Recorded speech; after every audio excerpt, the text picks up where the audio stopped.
मैं हरिंदर, आप लोगों का स्वागत है। मैं एक बार विजेंद्र यादव गुड्डू के ज्ञान आया हूं, जो दिव्यांग हैं, और इनसे आज चर्चा करेंगे नेहा राठौर पर, जो देशद्रोही का केस उनके ऊपर लग गया है, और उसी पे चर्चा हम करेंगे गुड्डू जी से। गुड्डू जी, आप हमारे चैनल में आपका स्वागत है। भैया जी, बहुत बहुत धन्यवाद जो आप हमारे यहाँ आए, और आपके चैनल के माध्यम से जो भी दर्शक देख रहे हैं उन सभी को मेरी तरफ से जय भीम, जय समाजवाद। गुड्डू जी, जो नेहा राठौर पे जो केस दर्ज हुई है और देशद्रोही का, इस पे आप क्या कहेंगे? देखिए, ये जो हुआ है कहीं ना कहीं सत्ता पक्ष सत्ता का दुरुपयोग कर रही है। नेहा सिंह राठौर का गुनाह इतना ही है कि वो सत्ता से सवाल पूछती। जो पहलगाम में हमला हुआ, तो हमला क्यों हुआ, हमला कैसे हो गया? जम्मू कश्मीर एक ऐसा क्षेत्र जहां पर सुरक्षा के लिहाज से बहुत ज़्यादा फोर्सेस हमेशा तैनात रहते हैं, जो इतना संवेदनशील इलाका है कि जहां पे कदम कदम पर खतरा है। वहां से एक तरफ मोदी जी कहते हैं कि हम टूरिज्म को बढ़ावा देते हैं, आप लोग आइए यहाँ पे घूमने के लिए आए, हम टूरिज्म को हम बढ़ावा देते हैं। टूरिज्म को बढ़ावा कैसे मिलेगा? टूरिज्म जब वहाँ पे लोग घूमने के लिए आ रहे हैं, जहाँ पर ऊंचाई पर लगभग 1 से 1.5 घंटे तक गोलियां चलती रहीं, वहाँ पर क्यों एक भी फोर्स क्यों नहीं थी? वहाँ पे एक भी सुरक्षा के जवान क्यों नहीं थे? मैं पूछता हूँ, सवाल बनेगा कि नहीं बनेगा? अगर नेहा सिंह राठौर यही मोदी जी से सवाल पूछी हैं, यहाँ पे सवाल बनेगा कि नहीं बनेगा? किससे सवाल बनेगा? सवाल तो बनेगा भाई, और सवाल सभी करेंगे। हम आरोप नहीं लगा रहे मोदी जी की कैसे हुआ, लेकिन हम मोदी जी से सवाल पूछेंगे। हम भी सवाल पूछ रहे हैं मोदी जी से, नेहा बहन भी पूछी, वही सवाल हम भी पूछ रहे हैं कि भाई, अगर आपके घर में चोरी होगी तो सबसे पहले आप किसको पकड़ेंगे? किससे पूछा जाएगा? जो चौकीदार रहेगा उससे पूछा जाएगा। एक तरफ मोदी जी कहते हैं कि मैं इस देश का चौकीदार हूँ, चौकीदार से नहीं पूछा जाए, किससे पूछा जाएगा? तो नेहा सिंह राठौर वही पूछ ली कि वो जवान, वो आतंकवादी पाकिस्तान से कैसे देश में घुस आए? पहला प्रश्न है। अगर घुस आए तो उतनी ऊंचाई पे जब गए जहाँ पे 2000 से ज़्यादा सैलानी वहाँ पे घूम रहे थे, पर्यटक घूम रहे थे, वहाँ पर एक भी सुरक्षा बल के जवान क्यों नहीं थे? दूसरा सवाल हो गया। तीसरा सवाल, वहाँ पे घंटों तक गोलियों की आवाज़ आती रही, कोई जवान क्यों नहीं वहाँ पे पहुँचा? इनकी इंटेलिजेंस एजेंसियों को उसकी भनक क्यों नहीं लग पाई? उसके बाद सवाल देखिए ये भी बनता है कि वो इस हमले को अंजाम देकर हमारे इस देश के होनहार, जो अपने परिवार से जो घूमने के लिए गए थे, वहाँ पे 28 लोग शहीद हो गए, उनकी लाशें वहाँ पे बिछ गई और लाशें बिछाकर वो निकल भी गए। सवाल बनेगा कि नहीं बनेगा? एक तरफ जहां मोदी जी कहते थे कि मैं पाकिस्तान अगर इधर नज़र उठाकर देखेगा तो मैं उसकी आंखें निकाल लूँगा। अरे कब आंखें निकालेंगे? आप तो गोदी मीडिया पे चला, गोदी मीडिया पे चला कि मोदी जी आ गए भारत, सऊदीया का ट्रिप छोड़कर भारत आ गए। मैं भी खुश हुआ भाई, बहुत अच्छा, यही होना चाहिए। लेकिन मोदी जी कश्मीर जाने की बजाय मोदी जी बिहार रैली करने आ गए। तो हम क्या समझें? इस देश की जनता क्या अपने मन में सवाल उत्पन्न, जनता के मन में क्या सवाल उत्पन्न हो रहा होगा? आप सोचिए। मीडिया का काम क्या है? वो जनता के मन की जो बातें होती हैं उसी को ले जाके उन लोगों से पूछती, सवाल जवाब यही मीडिया का यही काम है। लेकिन गोदी मीडिया को ये सब नहीं दिखाई दे रहा है। गोदी मीडिया बस यहाँ पे इतने तैनात हो गया, ये तैनात हो गया, ये हो गया, पुरानी तस्वीरें पोस्ट की जा रही हैं। बहुत हम भी तो देख रहे हैं, कई न्यूज पे हम भी देखे हैं चीज़ें। यहाँ पर पूरा देश बदले की मांग कर रहा है, हम लोग इंतजार कर रहे हैं। इस मुद्दे पर हम भी सरकार के साथ खड़े हैं, हम भी इंतजार कर रहे हैं कि मोदी जी पाकिस्तान के खिलाफ कड़ा से कड़ा फैसला लेंगे, लेकिन हमें उम्मीद नहीं है।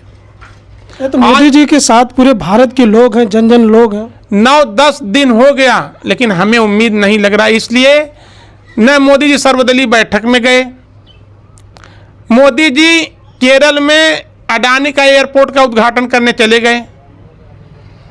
उन्हें उसका उद्घाटन करना बहुत ज़रूरी है इस समय, लेकिन वो जो कश्मीर में जो शहीद हुए हैं, न उन परिवार वालों से मिले, न वो कश्मीर गए। हम क्या समझेंगे? सवाल बनता है कि नहीं बनता, आप ये बताइए।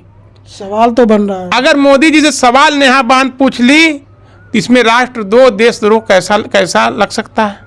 वो देश के खिलाफ कुछ नहीं बोली है। वो देश के सेना के जो हमारे जवान के जो वीरता, उनके सेना के जवान के खिलाफ नहीं बोली है। वो मोदी जी इसके वो सवाल पूछी हैं। आखिर ये सब कैसे हो रहा है? पुलवामा हमला हुआ, 300 किलो RDX कैसे आ गया हमारे देश में? आज भी जांच का विषय बना हुआ है। केवल घटनाएं घट जा रही, उसके बाद जांच होती रहेगी। जांच कभी वो फाइनल नहीं होगी।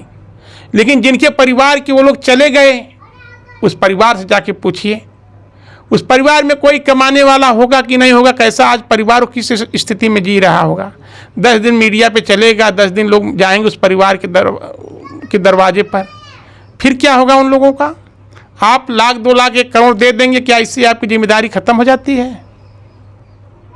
कभी नहीं। तो नेहा बा ने सवाल पूछी है और इसी के ऊपर उनके ऊपर देशद्रोह लगाया गया है। अब मैं भी बता देना चाहता हूं कि मोदी जी, आप राष्ट्र नहीं हैं, आप इस देश के प्रधानमंत्री हैं, आप एक राजनेता हैं। और अगर कोई भी इस देश में अगर घटना घटेगी या कोई भी हमें किसी भी चीज़ की हमें कमी होगी या हम किसी भी तरीके से अगर हम असहज महसूस करेंगे, तो हम आपके ऊपर अगर आरोप नहीं लगाएंगे तो आपसे सवाल जरूर करेंगे। और ये दायित्व है। अगर आज मोदी जी प्रधानमंत्री इस देश को अगर गलत रास्ते पर लेकर जाएंगे तो क्या हम नहीं उनको टोकेंगे? क्या इस देश के नागरिक का ये जिम्मेदारी नहीं बनती है? सबका है। ये देश 140 करोड़ भारतीयों का है। और गोदी मीडिया पे क्या चल रहा है कि जाति धर्म पूछ कर मारे। मैं पूछता हूँ, जाति धर्म पूछ, जब क्या प्लान है? आज 2-4 जो पाकिस्तान के आतंकवादी आए जो कह के चले गए, क्या उसी तर्ज पे आप देश को जलाना चाहते हैं? देश के भाईचारों को बांटना चाहते हैं? आज इस पे नहीं, मीडिया के ऊपर देशद्रोह लगना चाहिए। इस देश में 2 भाइयों का बांटने का काम मीडिया कर रही, जो न्यूज़ पे दिखा रहे हैं कि जाति हिंदू धर्म पूछ के मारा। क्यों दिनों रात नैरेटिव बनाया जा रहा है मीडिया पर? ये लोग क्या चाहते हैं कि हिंदू मुस्लिम राइट लग जाए तब ये राष्ट्रद्रोह नहीं होगा? ऐसा अभी बिहार का चुनाव है ना, बिहार का चुनाव है, लेकिन इसका जनता अपने मन में सोच चुकी है क्या हमें करना है। और जनता हम आज भी इंतजार कर रही है। लोगों की आंखें तरस गई हैं कि कब जो एक से एक जो यहाँ पे मिसाइल बनाकर रखी गई हैं वो पाकिस्तान पे कब छोड़ी जाएंगी। आखिर किस लिए वो काम, कब किस दिन के लिए वो बनाई गई हैं? मोदी जी का बड़ा बड़ा भाषण, जो जब प्रधानमंत्री नहीं थे तो किस तरह इनकी बातें आती थी। आज क्या कमी है? हमारा देश आखिर पाकिस्तान से किस चीज़ में पीछे है कि आज हमें कोई फैसला लेने से पहले मोदी जी 1000 बार सोच रहे हैं? कम से कम कुछ तो आप दिखाइए। अगर राष्ट्र प्रेम आपसे इतना ही, या इस देश से आपसे राष्ट्र से इतना ही आपको प्रेम है, तो पाकिस्तान को उसकी औकात याद दिला दीजिए, तब मैं जानूंगा कि मोदी जी इस देश के बारे में सोच रहे हैं, इस राष्ट्र के बारे में सोच रहे हैं। लेकिन मोदी जी आज मिलने नहीं उस परिवार से जो उसमें शहीद हुए, जो परिवार आहत हुए हैं, वहाँ पे आज एक भी बार नहीं गए। मोदी जी इधर उधर रैलियों में लगे हैं। मैं दावे के साथ कह सकता हूँ कि अगर आज श्रद्धेय नेताजी अगर अच्छा मंत्री होते इस देश के, तो आज पाकिस्तान की हलक में हाथ डालकर उसका सब पेट में से बाहर खींच लेते पाकिस्तान की। इतना जान जाइए। तो गुड्डू जी, एक चीज़ और हमने देख रहा है, मैं न्यूज पे जो बड़ी बड़ी टीवियों पे आ रहा है, अखिलेश को ज़्यादा, अखिलेश जो उनके कानपुर शुभम द्विवेदी और अखिलेश यादव वहाँ नहीं गए, अखिलेश यादव नहीं, खाली यही चल रहा है। इस पर आप क्या कहेंगे? नहीं, अखिलेश यादव तो जाएंगे, वो तो निश्चित जाएंगे, लेकिन सबसे पहली जिम्मेदारी किसकी बनती है? सबसे पहली जिम्मेदारी तो मोदी जी की है। कौन मोदी जी? किस एक भी बता दीजिए एक शहीद परिवार के घर पे गए हों? नहीं गए। और वही बात आ गई, देखिए जब अखिलेश यादव जैसे उत्तर प्रदेश के मुख्यमंत्री, आप लोगों की वजह से ही ये सब हो रहा है, समझ जाइए भैया। हाँ, बात मत काटिए बीच में। श्रद्धेय नेताजी अगर होते आज, तो निश्चित तौर पे पाकिस्तान के ऊपर हमला बोलकर और एक बलूचिस्तान बना देते, पाकिस्तान को आधे आध बांट देते। ये नोट कर लीजिए। इंदिरा गांधी जी थी, आज ये लोग हर चीज़ पे लोग नेहरू जी को कोसते हैं ना। इंदिरा गांधी जी जब इस देश की प्रधानमंत्री थी, पाकिस्तान से जब युद्ध हुआ तो पाकिस्तान पे ऊपर हमला बोला, लाहौर में तिरंगा लहराया गया और उसके बाद पाकिस्तान को घुटने टेकने पड़े। उसके बाद पाकिस्तान का विभाजन करके एक बांग्लादेश बना दिया गया। और मैं दावे के साथ कहता हूं, अगर नेताजी, श्रद्धेय नेताजी मुलायम सिंह यादव जी अगर आज होते तो पाकिस्तान आंख नहीं दिखा सकता। 2 साल का कार्यकाल था नेताजी का जब रक्षा मंत्री थे। एक घटना आप बता दीजिए पाकिस्तान की तरफ से आई हो। चीन का हालत खराब कर दिए थे नेताजी, ग्लेशियर में पहुंच गए थे। ग्लेशियर जहाँ पे कोई रक्षा मंत्री आज तक नहीं पहुंचा, वहाँ पर सियाचिन, वहाँ पर हमारे नेताजी, श्रद्धेय नेताजी मुलायम सिंह यादव जी पहुँचे थे। और आज भी उनकी शौर्य की गाथा चीन में सुनाई जाती है। चीन में नेताजी कहानियाँ आज भी लोग सुनाते हैं, ये चीज नोट कर लीजिए। लेकिन आज ये लोग कुछ नहीं कर रहे हैं। तो हम देखिए गुड्डू जी के आए और गुड्डू जी से जानने का प्रयास हमारा था और आप लोगों के बीच में गुड्डू जी बताए। और फिर मिलेंगे हम अगली वीडियो में। इसी के साथ हरिंदर का धन्यवाद।